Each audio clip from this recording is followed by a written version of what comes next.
తెలంగాణ నుంచి వస్తానండి. ఇవాళ కొంచెం మంది తక్కువ ఉంటారు, మాకు చేతగానే ఉండము. అందరం వస్తే కొంచెం మంచిగా ఉంటుందని వచ్చినందుకు.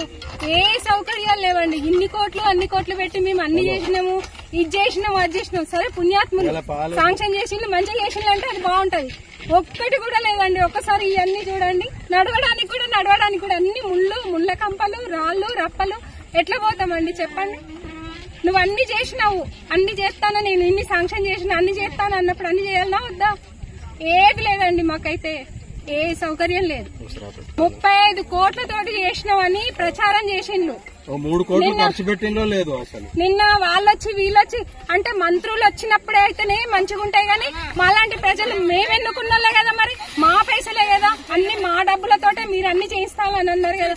మరి ఏవండి పైసలు తీసుకునే వరకేనా? మేము ఇన్ని కష్టాలు పడాలనా?